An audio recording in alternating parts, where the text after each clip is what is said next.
So, Ed, when did you actually think you had a chance to win this thing? Like, did you think the whole time you were just going to slam the last race? Well, I like Golden Tempo like 2 weeks ago. And I like figured he would be like 20, 25 to 1. And I figured maybe like 70s would win. So I just really wanted to keep that one of my entries, one of my $3,500 balances, just kind of level. I was just looking for show bets and just looking to keep where I was. The horse opened like 47 to 1 the first click that I saw. And then as the time went on, he became, I guess he ended up going off 23 to 1. But people called me and said, Ed, you didn't like that horse, right? You just saw that that was the right bet to make relative to the bankroll that you had. I said, oh no, I wanted to make that bet starting 2 weeks ago. I was waiting for that horse to run. It was the horse I liked the most in the Derby.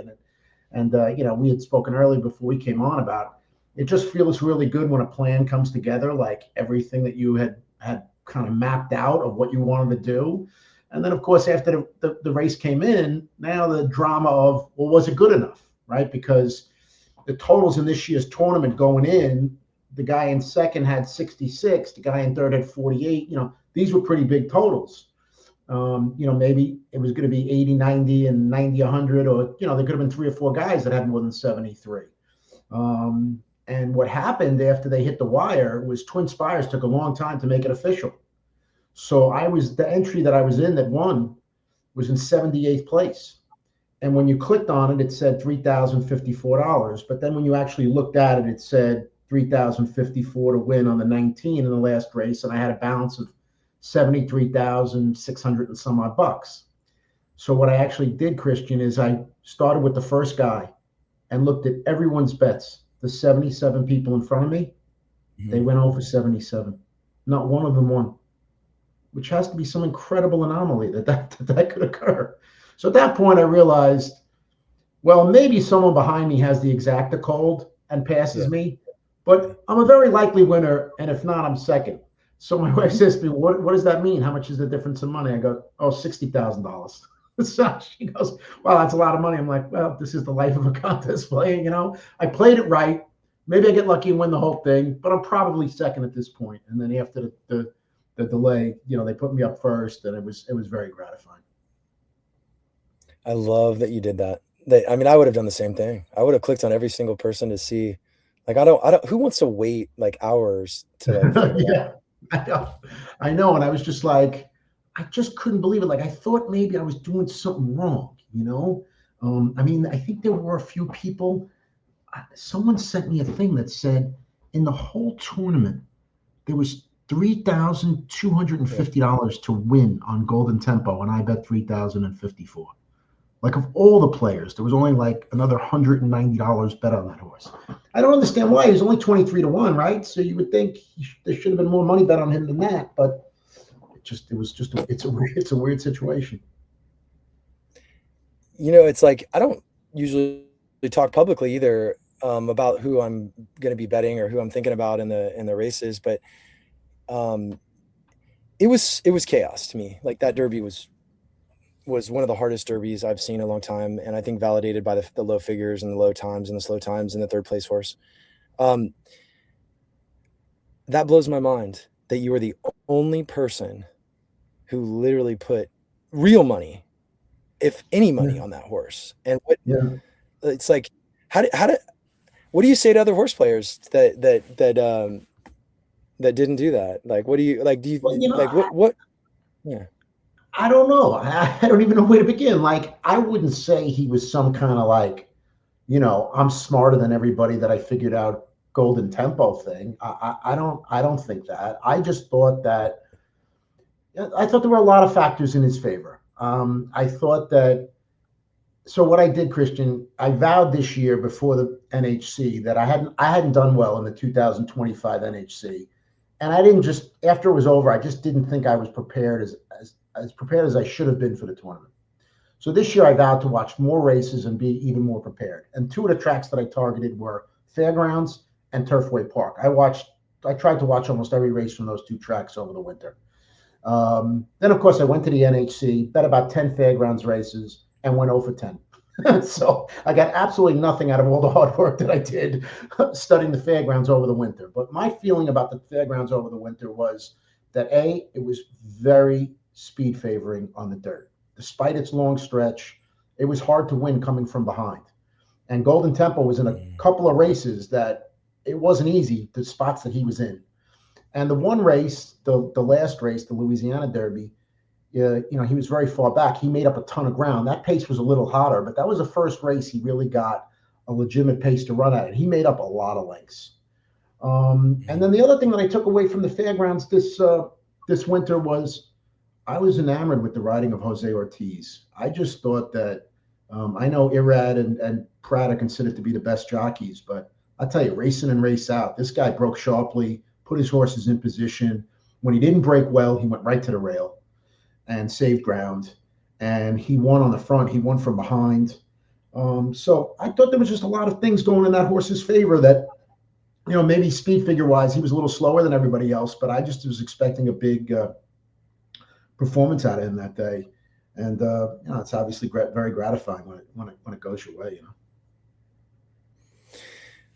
Yeah, I haven't reviewed the plays. How do you feel about the fact that the public gets to look at all your bets and everyone's bets? Do you think that's kind of a little uneasy, like looking at the hold cards for every poker hand, or do you think it's everybody actually talks okay? everybody talks about transparency, and then when you have it, nobody wants it, right? I mean, I think if we're going to grow, tournament betting, I think it's the only way to go, because people are going to sit back and say, that guy's doing something that,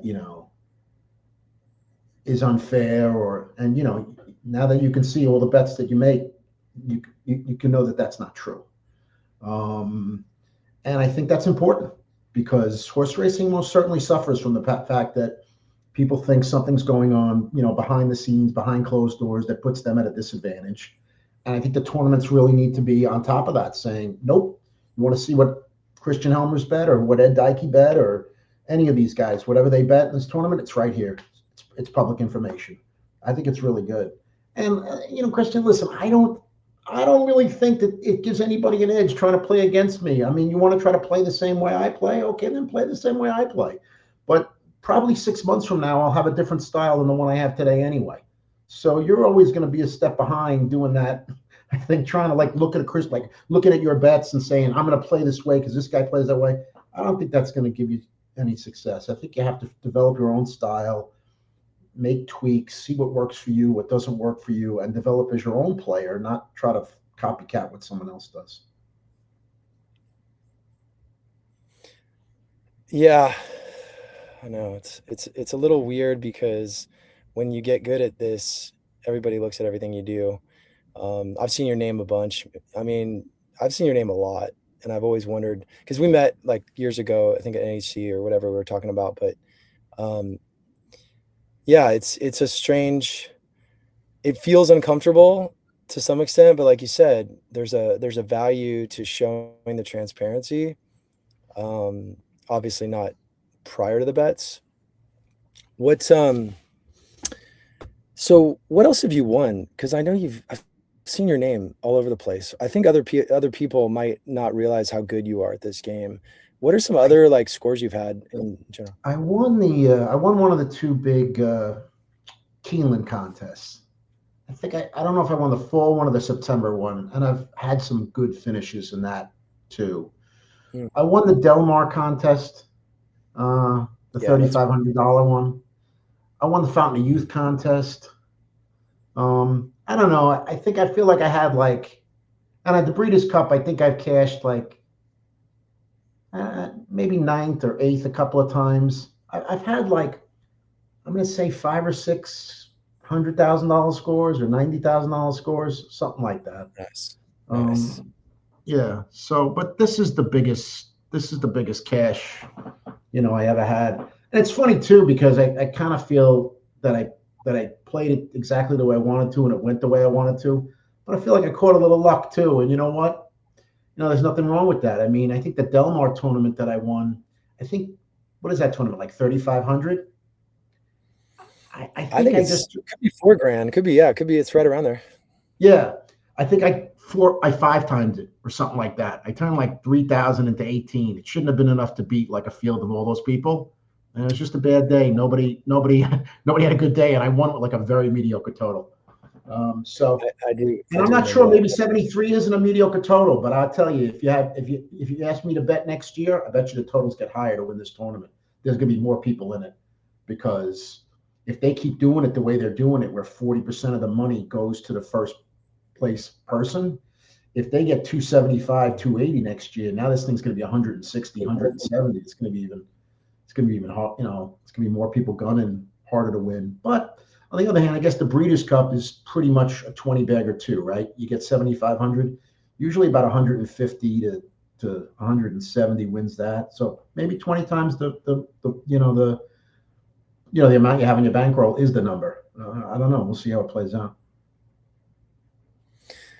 Yeah, I think that the KDBC has a chance to make the tournaments even better, and I salute them for doing a 40% to first.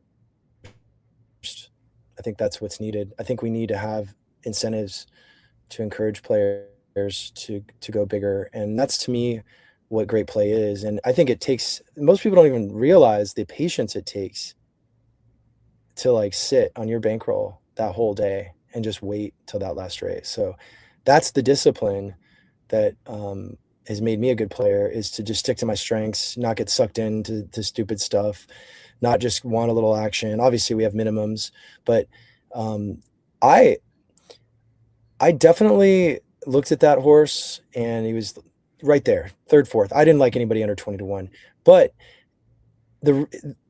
I couldn't get him above 5% to win the race. What probability did you have on him to win the race? Do you think he should have been like at fair odds, should have been 20 or should have been 15, or where was like when would you have not bet him? It's a good question. I don't know that I really look at it that way. I when I started to look at the race a couple weeks in advance, I just try to put my horses in tiers, right? So like, to me, like everybody that wins their prep, like the further ados and the commandments, and those horses to me are all going to kind of be shorter than they should be because they won the race before the Derby, and they're going to make a lot of people's lists, And then there's like the horses that came in second and third in those races, and all of a sudden the odds just become so much more than they should. So I never would have. I had locked in my mind. I would have told you almost to like a penny what I thought that horse was going to pay in that race. I'm like, this horse is going to win the race, and he's going to pay this price. And obviously it's over now. What were his real chances of winning? You're probably right. He was probably only 5% chance to win, maybe slightly higher. Maybe he was like 7 or 8% chance to win, something like that. The other thing I think, Christian, in that race is I thought a lot of horses looked very bad in the paddock. I thought Incredibolt looked terrible, right before the race. I didn't like the way Further Ado looked in the paddock. I thought that horse looked way too wound up. So I faded a bunch of horses' chances in that race. So I don't know. Maybe I would say I think his chances of winning were 7, 8%. He should have been about 13, 14 to 1 in my mind, and he was 80% more than that. Yeah, I love it. And I think that's what that's what a true gifted profitable horse player does, is you find the value, and when you're going to play your strong all-in move on a 7 to 8% horse over everything on the day, you got to have that math. Like, I think if you were just throwing a dart and you got lucky, props to you for that, but I don't subscribe to that. So I think it's really cool that was your intuition, or that your gut told you that it was around those odds, and that you further strengthened it by seeing those horses in the paddock. But you would have done it anyway. So I love it. I love the fact that you're willing to.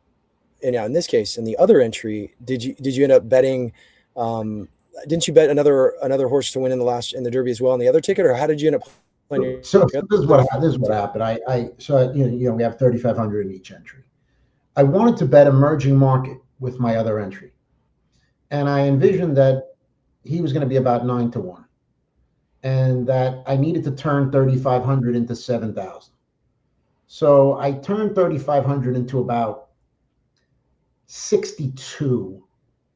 And so the race before the Derby, I made a $500 show bet on a horse that didn't run top three, just trying to get from 62 to 72. 72 at 9-1 would have gotten me to 72,000. Instead, I ended up with 5,700. So now I look at the board for the last race, and I start looking at the will pays, and I notice this Japanese horse down in Bourbon took inordinate amounts of money for a 20-1 shot. And of course, we could talk about it later, but we all saw what happened with that Japanese horse early in the car that was 30-1 morning line, was 12-1 when they went in the gate, ended up paying 5.8-1. And I started to think, maybe the Japanese just came over with, their ace horses this time around, because clearly they have, amongst the world's greatest horses, if not the world's greatest horses, because certainly when we go over there, we don't even come close to hitting the board with any of our horses. And when they come here, they can be competitive, although they haven't won the Derby. So I decided that to switch off my bet and to not bet emerging market and to put 5,700 on Denon Bourbon at 14-1. And two amazing things came of it.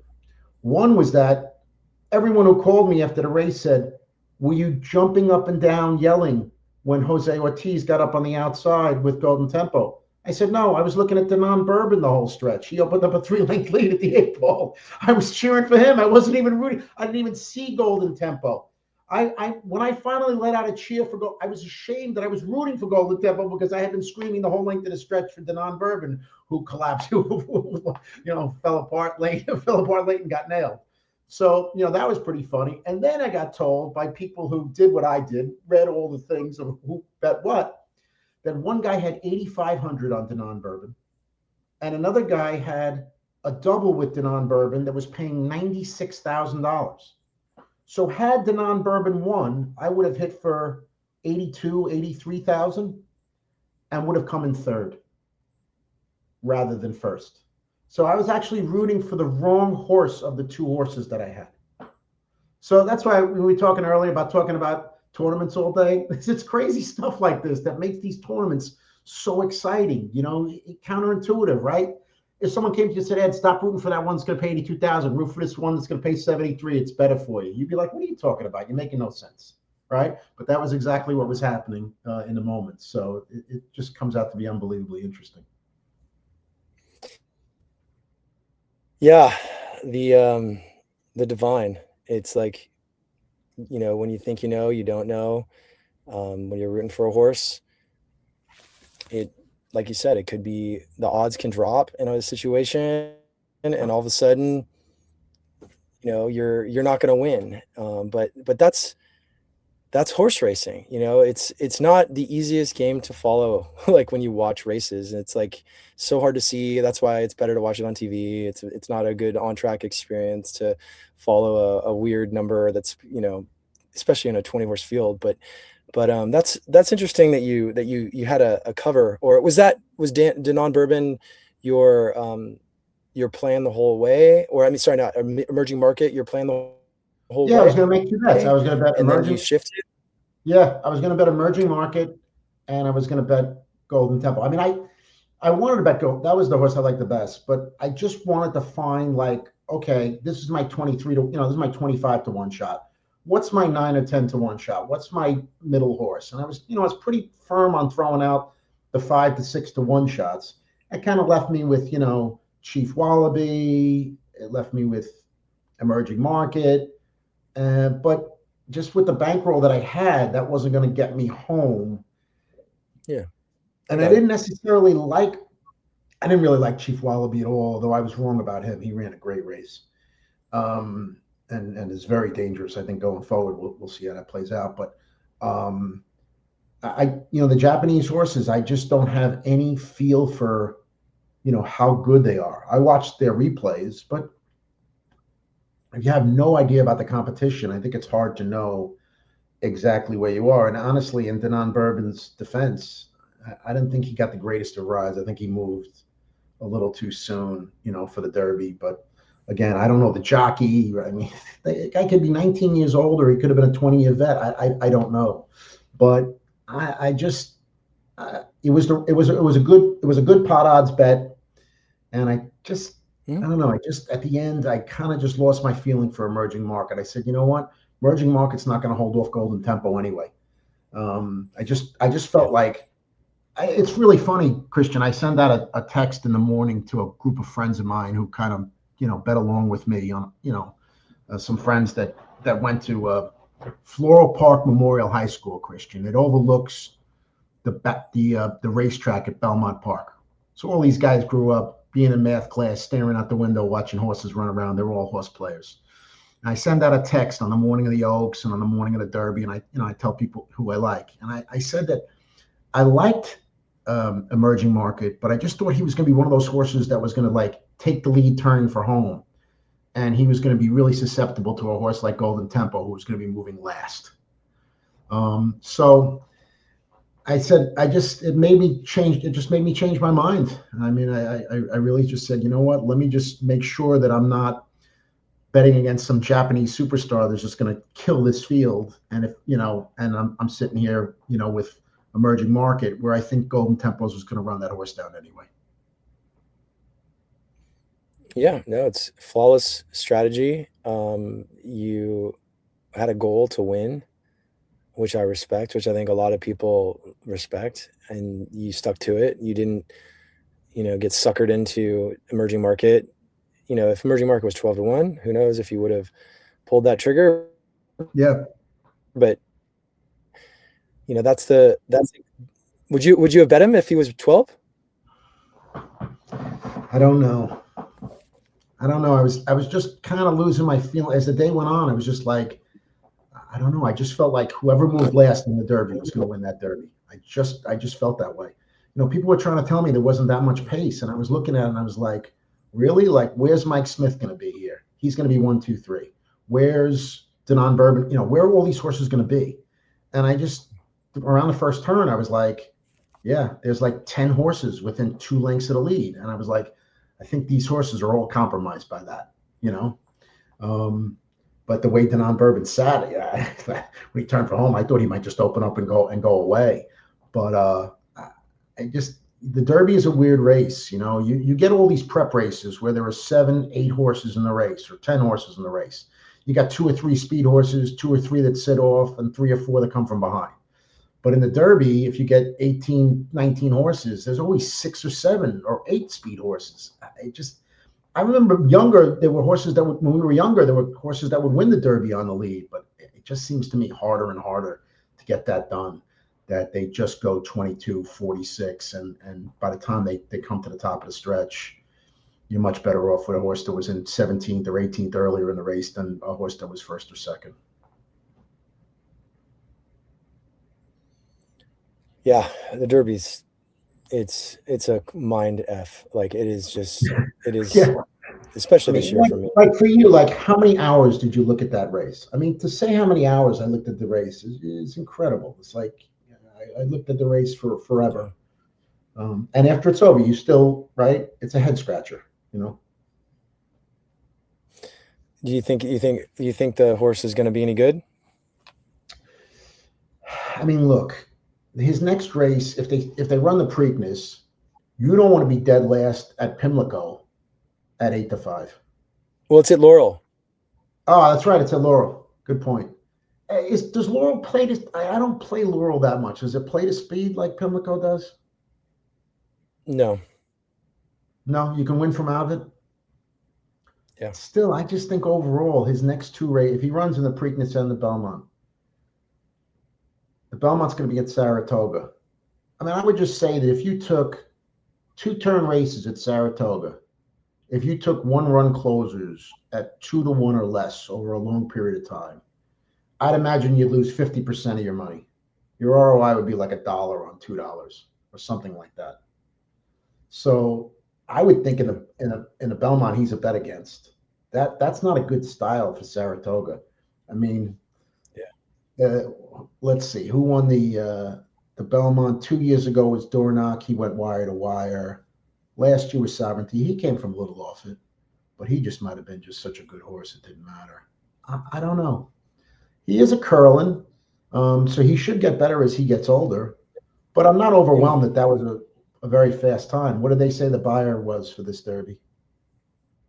I think it was like around a 95 or something, or 95 to 98, somewhere in there. Yeah, it's not Smarty Jones, right? So I think it could be a nice horse, maybe even a better horse next year. But the style is a problem. I mean, the horse literally goes to last. Jose doesn't even try to get the horse closer. He just takes him over and goes to the rail. It's not a great style to win, big races as the horses get faster and faster, Yeah, you bring up some good points. Like, I love your nuance. I love your attention to detail. I think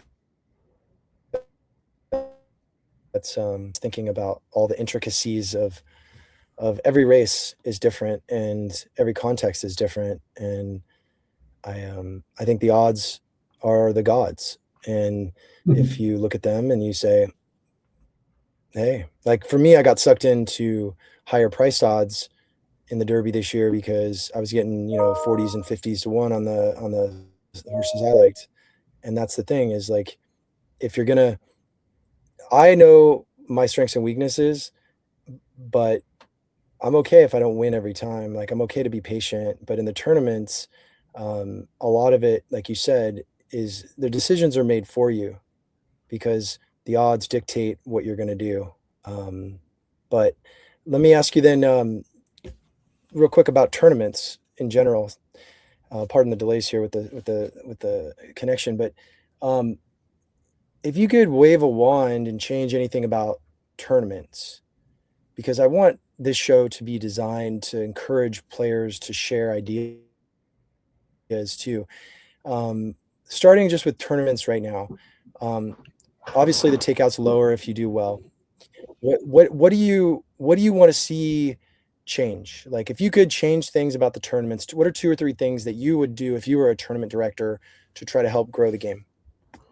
So the number one thing that I would do is with NYRA. I mean, NYRA just gave up that they have no tournament presence. But Saratoga is the best product that we have. So what I would do is I would have a Saratoga handicapping championship, and I would end it on Labor Day. First of all, the Monday of Labor Day, I live up there in the summer, Christian, so I'm at the racetrack. Well, I'm there all the time. The Monday of Labor Day, it's like the summer's over. It's been a long meet, and everybody wants to go home. What a great day to hold the championship, the handicapping championship. And you have the races on Fox Sports the whole meet. I mean, if every Saturday you ran a contest and you said, whatever the numbers are, they don't matter. We could all figure it out. A $100 contest Wednesday, Thursday, Friday. The winner gets a seat into the $1,000 contest on Saturday. Everybody that wins a Saturday qualifies for the Monday tournament of the last day. And you make it like a final table. So there's like 7 Saturdays. Those 7 winners of the 7 Saturday tournaments, they get a seat on Monday. And first prize is $50,000. And your picture goes up in the Jim Dandy bar. Christian Helmers, 2026 Saratoga handicapping champion. Recognize the people that are the good handicappers. People don't even know who these guys are. These guys can walk into the track. The tracks don't even know who Matthew Majunkin is. The guy's been making all kinds of great bets. He's putting in all kinds of handle. They don't even know who he is. Why is he not on TV? Why on Fox? I mean, I'm not bad mouthing anybody who's on Fox, Andy Serling or any of those guys, but a 10-minute interview once every 6 hours with a guy who won last week's handicapping contest. You're telling me everyone watching would be saying, well, how come that's not me? Why is that Christian Helmers? Why is that Ed Deicke? Why is it this guy? I want to be the guy up there. Make it a little bit, right? I mean, people want to see their name in lights, right? I forget Napoleon's quote, but it's something like, with medals and ribbons, I could take over the world, right? These guys were going into battle. And after it was over, they almost got killed, but he put a ribbon on them and said, you're right. And everybody in their village was upset that they weren't the guy that Napoleon gave the ribbon to. Guy risked his life, right? People want to win these things. People want to be Saratoga Handicapper of the Year. I know 20 guys that aren't tournament players. if they saw that picture of me up on that wall, they'd join the tournament next year because they want to be that guy next year. I can't understand how they don't do it. And I've spoken to NYRA people about this. I'm like, how are you guys not doing this? This is the lowest hanging fruit idea of all time. And I don't know if you remember, Christian, but back when they first went on Fox, there was a tournament that they have on Saturdays, like a $300 tournament. They put the leaderboard up. And they used to mention, hey, this guy's leading the tournament, that guy's leading. They just took it off. They took the leaderboard off. And, me and everybody else who was in the tournament, we would be texting back and forth. Oh, I just passed you, and people would call. And I don't understand how Saratoga doesn't have a major handicapping championship that starts with the first weekend and goes through the end, and how Fox doesn't follow it like a soap opera. You know what I mean? Like, oh, Christian Helmers, he's from San Diego. You know what I mean? Tell a story a little bit about the guy. Ed Deicke, oh, he lives in Saratoga with his wife, and and he's this, and let people kind of have a rooting interest. Hey, I'm rooting for that guy Helmers. I like that guy. I like what he said. Or that guy Ed, I went to high school with him. Or you know what I mean? Where people would be having a handicapper that they liked, and then whatever, some guy who just got the blue that none of us ever heard of, he wins the whole thing, and it's just like. Everybody just claps their hands and like, good job, guy. You went up against all these great handicappers and you won. I don't know, Christian. What do you think of that idea? I just can't understand it. To me, it's like the low-hanging fruit idea of all time. It costs zero to do. And they have the media exposure. They're on Fox Sports every weekend. I can't see how that wouldn't, create a giant buzz. So what you're saying is to put the customers first and give them, some respect. And I think that's the challenge that this industry has faced for decades. Is there's only a few hundred people that are making money on horse racing, and the tournaments is the best stadium for people to watch. And I had asked someone at TVG years ago to do the same thing around just the big Del Mar tournament. Why don't you guys interview some of the players and see how they're doing and show the leaderboard? And he said, well, so you're telling me you want me to put something on the air that only 150 people are playing in? Why would anybody want to watch that? Like, that was the response. And it's like, okay, thanks for listening. So I love it. I love it. First of all, you're a humble guy, though, and I think that's what's so cool about the way you deliver this. Say, look at Ed, like, I crushed it and made 200,000, right? You're not trying to put the attention on you, even though you're looking for a picture, but that's the goal, is to honor the best. Are you hearing me okay, by the way? Because I know there's a bandwidth thing. Yeah, no, I'm fine. It comes a little slow, but I got you. Okay.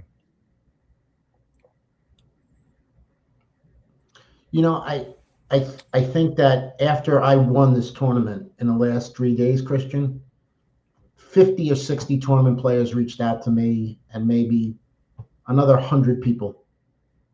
So you say we're only 150 people playing, but each one of us has hundreds of contacts.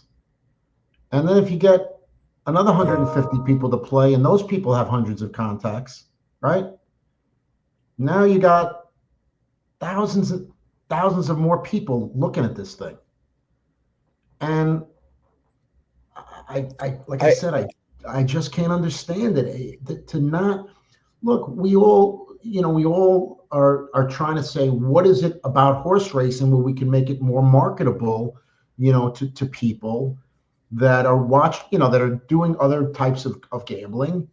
And, I made a point earlier about, I won $210,000. You got to win a lot of, $100 bets betting Nick games to get to 210,000, right? This thing is electric. It's exciting. The guy who wins the NHC wins 800,000. The guy that wins the Breeders' Cup wins 800,000. We got to bring that point out to life and talk about that.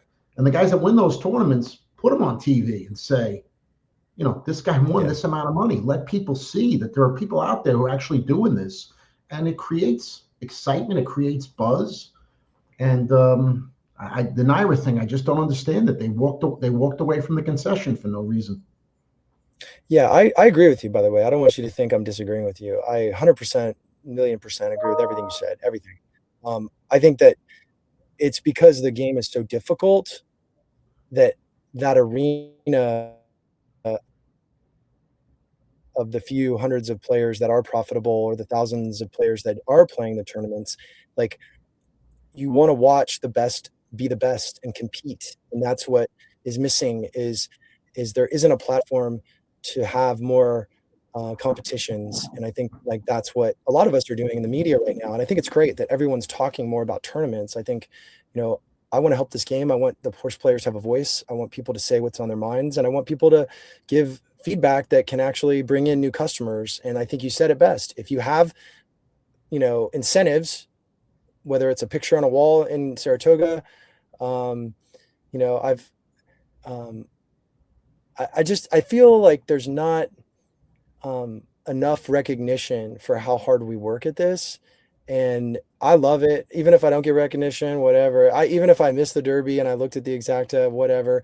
The point is, it's a very personal, lonely experience, and I enjoy being a very independent person, so it suits me well. But I do believe, like you said, you got 150, 160 people that have reached out to you, and that's really special, and they should. So, what we have to come up with is, maybe we can get together something, with all the players that have done well this year and have like a poker game or an offline game or something, and we'll start building a little fight club, a little, bet fight club. Absolutely. I mean, look, if you get all these people together, we could just talk all night because we all love horse racing, and we could just talk, horse racing all day and all night. That's why I love Saratoga so much.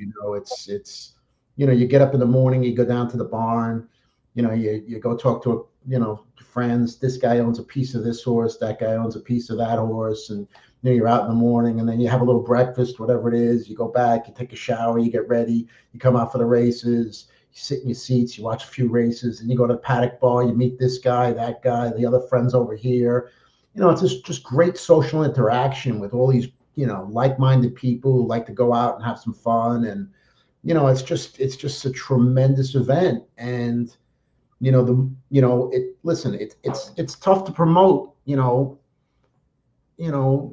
Aqueduct on a Wednesday, right? We need to be promoting, as much as those races are important, because the horsemen do need the purses. I get it. We need to be promoting these, Saturday sunny days, and, everyone's out, and, they do a great job. If you watch the NBC broadcast, it drives me crazy because they show the crowd. But if you look at that crowd, they're having a great time. They're doing a great job promoting that event. But we need a little bit more of, the day in and day out promoting of it. And yeah, I agree with you. I think, the people in the handicapping contest, I don't know. I think people would be interested to hear people's stories and how they became a good handicapper, and their methods and what they do and how they think. I think people would be interested to hear about it. And no one gives any of these people any face time at all. They've never been on TV, any of them, which is a shame. Before we go, now that you mentioned that, I know that we all have our secrets, our secret lives, our proprietary data, our minds, our intuitions, our bad beats, and our self-sabotage. How do you do what you do? If you were to look at it through, obviously protecting your IP, but when you think about what would you tell people that are on one end current players, and you executed it brilliantly through targeting a number, winning a tournament, and smashing, but like, what about tournament players in general? Is there anything you would want to say to them? And also, is there anything you would say to somebody that's like 30 that bets on sports or fantasy football?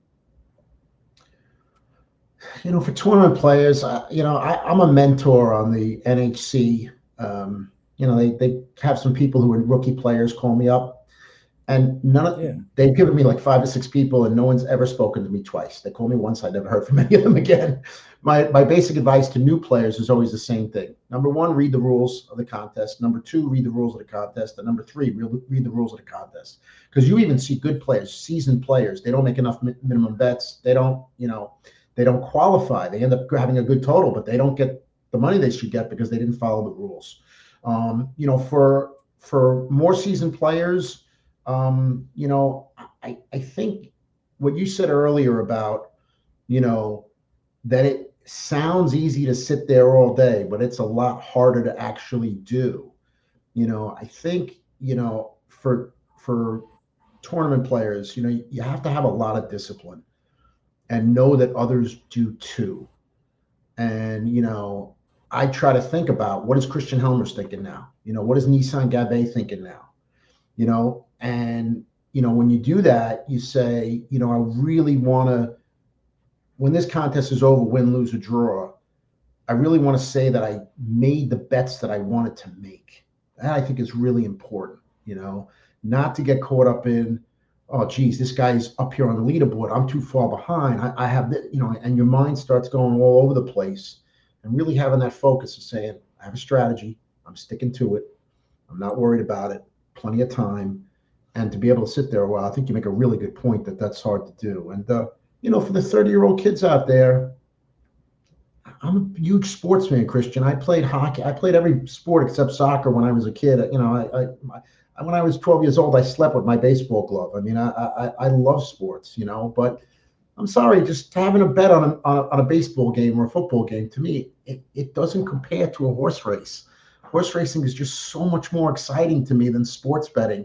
It's incomparable. And that's why I say, if you say, and you would know better than me because you're more involved in it than I, in knowing a lot of people in the tournament, if you say there are 100 and 150 guys making money on handicapping contests, I mean, how many people are beating their bookmaker? I mean, nobody. I mean, maybe you know that better, but I assume that the bookmakers, when you make money, they don't book your bets anymore. They want you to go somewhere else. This is actually a game where you can win, and no one turns you away. They keep taking your action. So I just think that horse racing have the most chance to win of any of the legalized forms of gambling.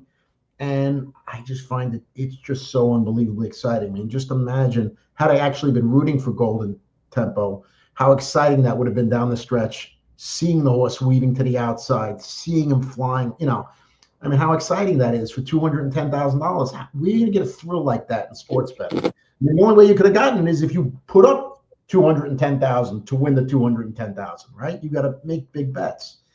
I just find horse racing, for the amount of money you can win, for the stake you can put up, other forms of gambling don't compare. I mean, we dedicate our lives to this game, even if it's casually or this the amount of time, clearly over 10,000 hours for both of us. And so I love like something different, and I think there's a few thousand tournament players. When I was referencing that, I think a few hundred players win, I meant like not necessarily in tournaments. I meant like in the whole game, because there's such slim pickings in general. But yeah, final thoughts like that you wanted to kind of bring into this. I thought it was great that you come from things as a passionate player.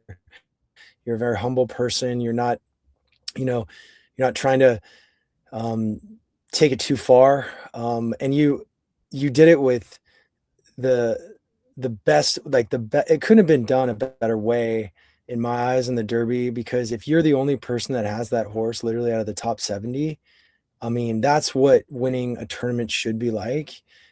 So respect to your class and to some of your ideas, but I'll hand it over to you. Is there anything else that in your mind horse tournament players might want to hear? You talked about reaching the youth in different ways and explaining to them the game and the thrills of the game and so forth. But I hand it over to you, man, to Ed, to take it whatever direction you want. So. Yeah, the only other thing I want to say is just really wanted to, first of all, make sure I, shout out to Matthew Majunkin, who came in second in the tournament, and all the guys that played in the tournament. You know, you go through that leaderboard and you look at the plays that those guys made, and you just see that there's just a lot of talented players. You know, I always think about that when I'm in the NHC. You know, you just go around to those tables and you talk to the different people, and you just get, I just have such an overwhelming amount of pride to be a part of that group. You know, the people are just amazing, the knowledge that they have, and the method that they use, and a lot of people using a lot of different methods. There's a lot of different ways to play these tournaments. You know, I think it's great. I want to make sure I send a shout out to Twin Spires. I think these guys have just done an unbelievable job. I've been playing a lot of tournaments with them. I've really been enjoying it. You know, the tournaments now more than ever because of all the great tournaments they have. They have so many different tournaments, so many different price points. You know, I got a buddy who, you know, he just likes to play $50 a week. And now he's every Saturday going on a $50 Twin Spires tournament. And he won on Oaks Day, won $1,000 in one of those $50 tournaments. And he was like thrilled to the moon, you know, that he was in something like that. And I recommended it to him and told him, you know, to go there. So, you know, if you're out there and you're looking, definitely go look at Twin Spires. I really can't shout out enough for them because I've really enjoyed the product that they put on. And I was on Christian, a focus group with Darren Zokelli from and Jeremy Jones from Twin Spires, and those guys were listening to what we were saying about tournaments and how to make them better. And I haven't been around people in the industry that were actually listening to what handicappers were saying. So a big shout out to those guys, and shout out to you, man. Appreciate that you're doing this, and you know you're a guy that people look up to in this handicap tournament thing. So anything that you're doing to try to make the game better, if there's any way I can help and contribute, man, just let me know. I'm on board 100%. Mr. Kind words, man. No, back at you. I know it's at this point we have to do something. So whether it's conversations, sharing ideas, speaking about things such as CAW, when you see these guys were talking last night about betting 300,000, you know, on the O Elvis horse, and that's kind of like a CAW's kind of like flex, and you know, kind of middle finger to the industry. But I appreciate that. I'm working on some ideas. I got some things. I feel like if we don't reach the 20 to 35-year-old demographic, we're doomed. And so I'm going to be reaching out. We'll have you on the show again. We're going to probably do something around the Belmont. So in New York, maybe I'll see you there. Hopefully we can cash against Golden Tempo in the Belmont. That'd be nice. But again, that Belmont, that race is a tricky one. It's just like the Derby in a lot of ways too. It's chaos to me. But anyway, well, great. Thanks, mate. I'll be in touch. And you know, if anybody else wants to find you, is there a place that they can find you on? I don't know if you have a Twitter account. Is there any place that they can find you? You could find me at the Paddock Bar at Saratoga between the next to last and last race on every Saturday of the meet. So if you want to find me, that's where you can find me. Love it. I love it. So.